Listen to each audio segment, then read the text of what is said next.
Ian, where are Oxford in the league? I don't want to talk about it.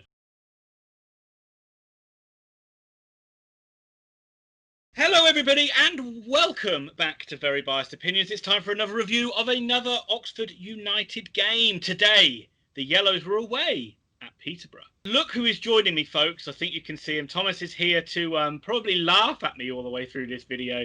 As I normally do, let's just, before we talk about the game, let's just jump into the team news. Oxford United's team had the same back four from the side that lost against Gillingham. So we still don't have Rob Atkinson, who suffered another problem with his hamstring, so still got Long at centre-back. We know they didn't bother buying a centre-back in the transfer window, but we'll get to that, I'm sure, as we go on. Brannigan, unfortunately, really bad news for Brannigan. I hope he gets well soon. He's had a bad eye injury, and he's currently in the JR at the moment. And we don't know how bad that is, but it doesn't look good, and there's been no time frame of when he might come back. So all things doesn't sound good, but hopefully get well soon. Mark Sykes comes into the side. Dan Adjie remains in the side, and obviously Taylor up front on his own.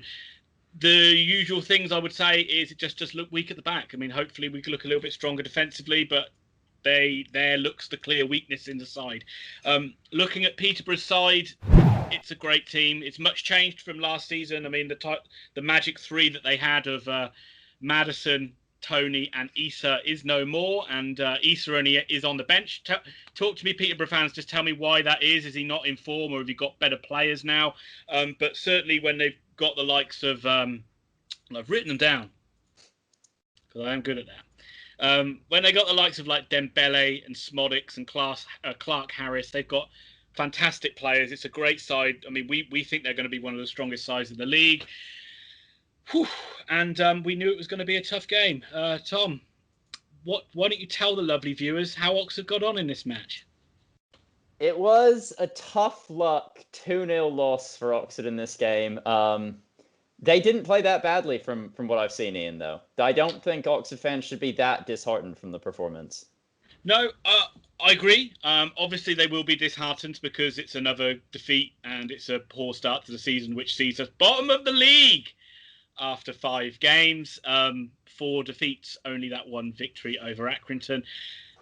And a lot of what we saw last week against Gillingham was there in evidence again of just looking pretty good going forward, but just can't put the ball in the back of the net and just very dozy defensively, gifting goals away and making every single Peterborough attack look way more dangerous than sometimes it needed to be.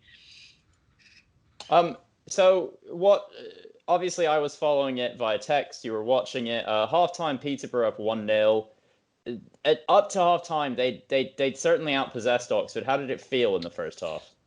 First 10 minutes, it was all Peterborough. They hit the post in that time as well. Second, 10 minutes was all Oxford, and Oxford, without having too many chances, did look a lot better.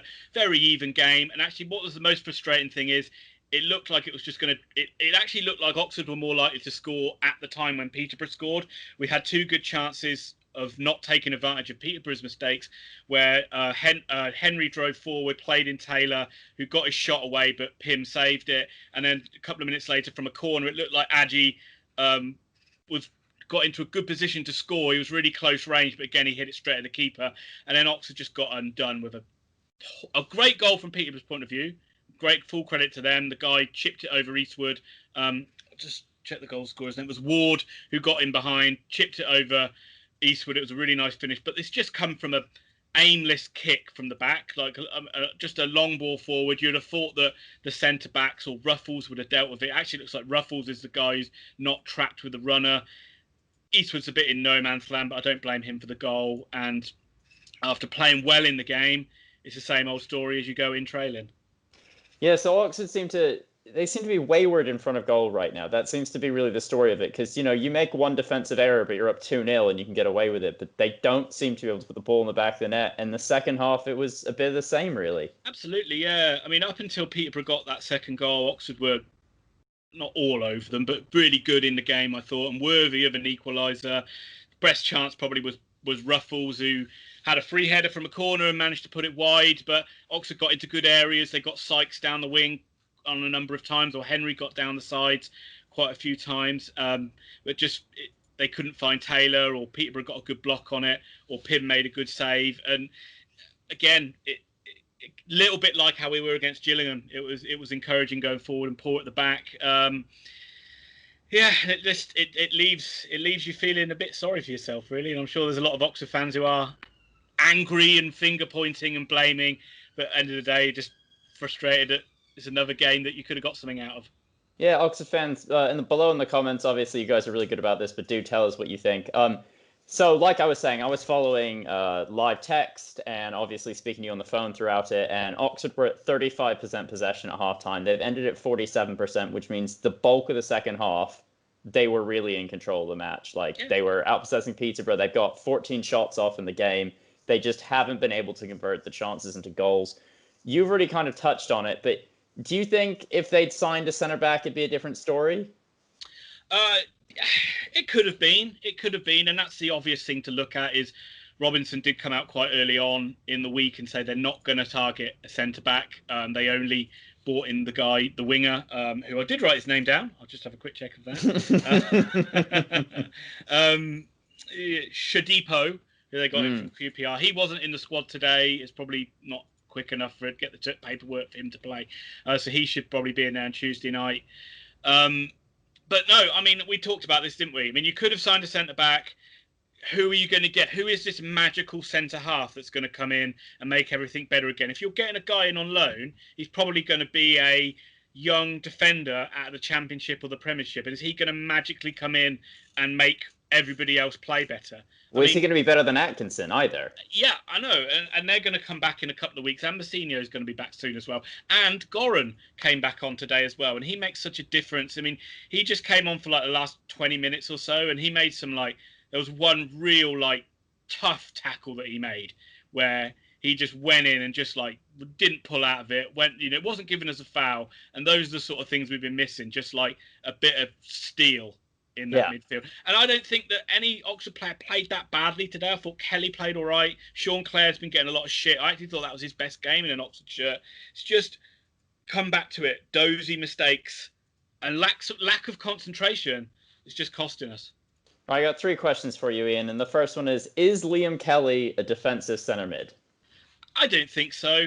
I think he and I thought he played all right today, and he did put in some tackles. And I just think that it's optimistic to think you can have a guy that can be, and I'm going to use your line here, like Pirlo in League One. He isn't going to be good enough. I mean, he'd be much better if he was played higher up the pitch, but they're never going to do that. So he seems like a bit of a wasted player in this squad at the moment. You're playing 2 basically centre mids, so that defensive centre midfielder not only has to be good at tackling, but he basically has to drop in between those 2 centre backs to allow the wing backs to go. And I think we're both in agreement that Liam Kelly's better skill set is in front of that and somebody else in that holding role. I got one more question after the one I'm about to ask you. Just going to say one thing quickly, because we always do this. I just want to say, I thought Peterborough were really good in the game as well, though. I thought they played well. They looked like they could have gone up another level at times, and they looked like they played a little bit within themselves, but every time they came forward, they looked good. They looked very dangerous, very well organised. Players like Dembele are so good for this level. Smolix, Ward, they seem so. It seems so easy for them to play balls and get in behind and create chances. And it just seemed. I mean, from a Peterborough point of view, it seemed like a very comfortable 2-0 win today. Well, that's my second question answered, Ian. Okay. So my third question for you is: Crewe Alexandra have now played another match that didn't involve Oxford United. How do you feel as an Oxford fan? Are you furious right now? I'm furious about it. Furious! How dare you not play? We talked about. There's a League One video we did where I talk about that a little bit. And I mean, they didn't play. From what it comes out is, it doesn't seem like it was Crewe who didn't want to come. It looked like the EFL told them not to come. Yeah. And so they didn't come. And so how can you blame them for that? The game will get played. It will get played later on down the line. Let's focus on the fact of it's a big week for Oxford United moving forward now. Five games played. Bottom of the table with 3 points. Pre-season, we had Oxford in second place. Tell us how you hope or how you see the season going from here on in. Well, you've got to take it obviously game at a time. There's a lot of games coming thick and fast, but I think the most important thing is that Oxford don't start changing too much what they're doing going forward. They're really a lot of the stuff is they aren't getting a lot of break of the ball, and they're not getting a huge amount of luck, I must say. But that surely will change at times. The defence, it doesn't look good, but it has been very unlucky with injuries. I mean, you had Ruffles was like Mr. Oxford United, never gets injured on the first game of the season. So Long has played right back, left back, and centre back all within the first 5 games of the season. Elliot Moore is getting better. He still needs to improve. Claire is a guy that's new to the club, so he's finding his feet. Just give it a little bit more time. That's what I would say. You don't need to bloody start throwing your toys out of the pram and saying like, oh, we're a disaster, we're a disgrace, get rid of Robinson, because it's not. The team is good. It matched Peterborough, who we think are one of the best sides in the league for large portions of this game. Unfortunately, and I'm sounding like a broken record, we're finding it tough to score, but we're making it very easy for the opponents. So, full credit to Peterborough. They were really good. They weren't really good today, but they were good enough to win today. They're good enough to win a lot of matches, and it's not a slight on them talking about Ox's play. Do you have anything else to add to this, Ian? Yeah, well, hopefully the guy we signed on loan will play on Tuesday night, and hopefully there'll be a little bit more game time for the likes of Goran. Hopefully Sam Winnell might get a little bit more game time as well. I'd just like to see us maybe creating a few more, trying to find Taylor a bit better. I think like he's really feeding off scraps, and although he did have a good chance today and he missed it, but he's getting like one chance a game. Yeah. So I need to get him into the game a little bit more. But other than that, I'm going to cry my Saturday night away, I think. And on that note, thank you for watching Oxford, Peterborough, and associated League One fans. Genuinely, Peterborough fans, let us know what you thought of the match in the comments. Did you think you were dominant? Do you think we're being harsh on Peterborough in any way? The answer to that is no, by the way.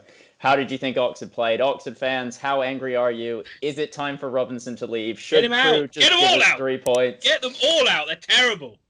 Please have a look in the top right corner. There'll be 5 different cards of previous reviews Ian's done, League One predictions, Oxford United predictions, and have a look at the end of the video. We've got a couple cards for our best videos. We'll see you next week.